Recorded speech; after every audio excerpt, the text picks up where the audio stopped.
4月は年金支給日があり、初めての年金支給に様々な思いを寄せた方もいるでしょう。写真2枚を見る年金グラフ、厚生年金月平均で15万円以上もらえる人の割合と男女別の受給額を一覧でチェック。出所厚労省など2024年に入ってから厚生労働省では国民年金保険料の納付期間を現行の20歳から60歳までの40年間から20歳から65歳までの45年間に延長する案について議論がなされています。シニア世代のみならず現役世代も年金生活に向けてしっかり受給額を確認したいところです。一方で、年金支給日までに金額を確認していたにもかかわらず、その振込額に思わず肩を落とす方もいます。今回は厚生年金月額15万円以上の男性の割合や年金からも天引きされるお金について整理していきましょう。編集部中外部配信先ではハイパーリンクや図表などの画像を全部閲覧できない場合があります。その際は LIMO 内でご確認ください。厚生年金月額15万円以上の男性の割合は何%？まず、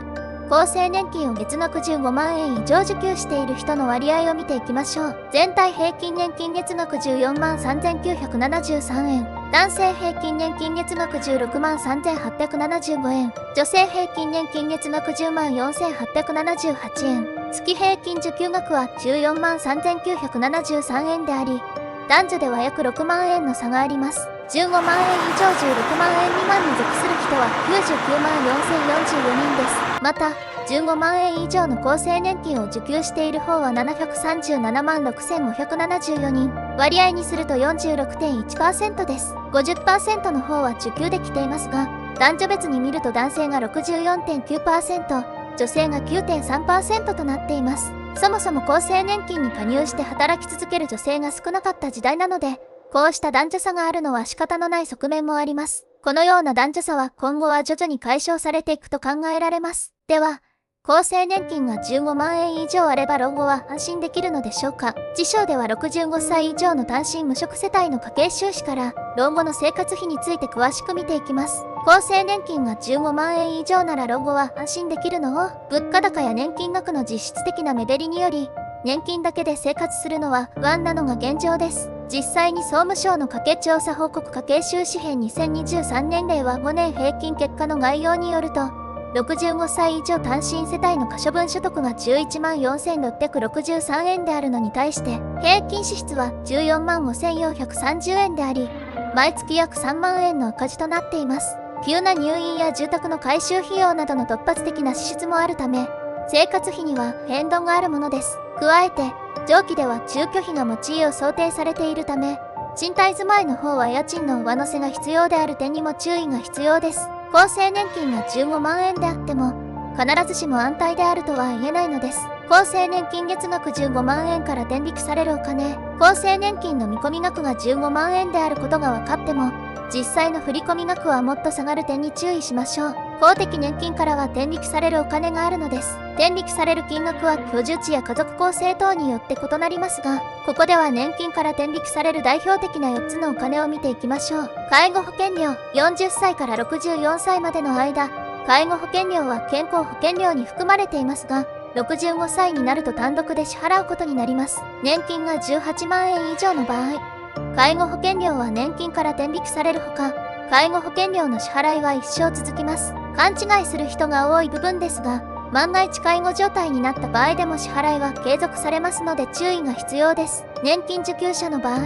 年間の年金受給額が18万円以上の人は年金天引きによる特別徴収、18万円以下の場合や、繰り下げ待機中の場合に普通徴収となるため、天引きにはなりません。なお、介護保険料は自治体によって異なりますが、年々増加傾向にあります。国民健康保険料や後期高齢者医療制度の保険料、国民健康保険や、原則として75歳以上の方が加入する後期高齢者医療制度の保険料も、年金から天引きで支払うことになります。介護保険料が特別徴収になっているなど一定の条件もあるため、普通徴収納付書や口座振替で納めるケースもあります。その場合は天引きはありません。個人住民税、前年中の所得に対してかかる住民税についても、年金所得が一定になれば課税され、年金天引きで納めます。保険料とは異なり、収入が一定に満たなければ非課税となり、支払い義務が発生しないこともあります。なお、障害年金や遺族年金を受給する場合は非課税です。所得税及び復興特別所得税、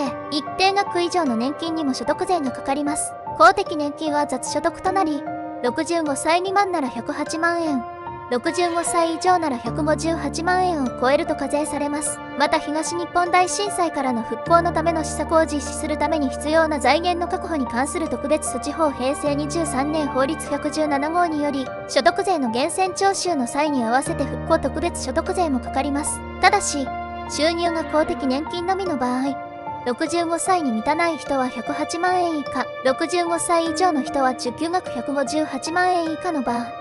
所得税そのものが課税されません。また、個人住民税と同様に障害年金や遺族年金を受給する場合は非課税です。以上の4つのお金が主に年金から天引きされるお金となります。実際の手取り額はおよそ13万円程度となるでしょう。ただし、手取り額については個人差がありますので、あくまで目安として参考にしていただければ幸いです。年金を正しく理解して今から老後に備えよう。厚生年金15万円以上の男性の割合、さらにそこから引かれるお金について見ていきました。老後は毎月約3万円の赤字が出ることが予想されています。実際の老後生活では生活費以外にも、医療費や介護費、持ち、家の修繕費用といった突然の大きな支出にも備えておかなければいけません。老後に向けた資産形成には、私的年金や NISA、IDECO などの制度を活用する方法があります。自分に合った準備方法について、情報収集から始めてみてはいかがでしょうか。皆さんはどう思いますか？コメントで教えてね。チャンネル登録必須です。それでは皆さんのコメントを紹介していきましょう。額面で月額20万円であっても手取りは17万円程度です。生活保護の平均受給額が13万円だから大差ないです。生活保護の人たちは医療費や介護にかかる負担金がゼロですが、そうでない人は17万円から医療費や介護の自己負担金を負担しなければなりません。人によっては生活保護より苦しい生活を送ることになります。年金で月額に10万をもらえる人は現役時代は高額所得者ですよ。そういう人でも預貯金がないと生活保護以下の生活になってしまう可能性があります。この金額では赤字だとの声を多数聞きますが、これより少ない金額で生活している方たちも大勢います。要は生き方の問題。贅沢すればキリがない。今ある金額で生活するだけ。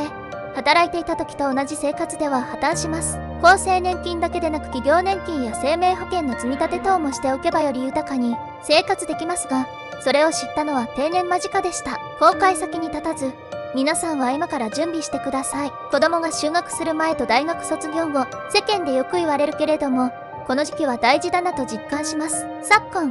晩婚が進んでいるので、年金受給時にもまだ子供が大学生という人もいるでしょうけど、その一方で、自分の年齢と子供の年齢の関係は生涯変わらないので生まれた時点で予想ができること、やっぱりそれなりの時期から老後に向けた資産形成が大事だと実感します。出産を機に退職し、数年間育児に専念。子供2人が小学生になってから改めて正社員として就職した。育児を優先したかったので給与は安かったが土日休みの事務。以来ずっと働いているが、年金受給予定は月9万程度になりそうだ。一生働くつもりだが、健康上の理由で働けなくなったら終わりだな。とも思う。今よりも女性の就労環境が劣悪だった時代、他にどうすればよかったのか。とも思う。子供だって自分の生活に目いっぱいで親の面倒を見る余裕なんてない。一生懸命子育てして働いて待っている老後がこれでは少子化が進むのも仕方ないというもの。記事によると、年金支給が月15万円の場合、実際の手取り額はおよそ13万円程度となるでしょうとのこと。悲しい事実としては、これでは生活保護の支給額とほぼ変わらないということ。根本的に年金制度を見直さないと、働くモチベーションが下がる人がどんどん増える。公務員や年金受給者は税金を納めていないと信じている人がいる。もちろん全くの間違いで、普通に徴収される。年金の場合、月にいくらを受給できるかを気にする人は多いが、そこから何が引かれるかを考えていないことが多い。しかし、実際にはかなり引かれるものは多い。所得税や住民税、国保料、介護保険料は絶対だ。特にショックを受けるのは65歳以上では介護保険料が爆上がりする。もちろん、電気、ガス代や上下水道代、固定資産税、自動車税、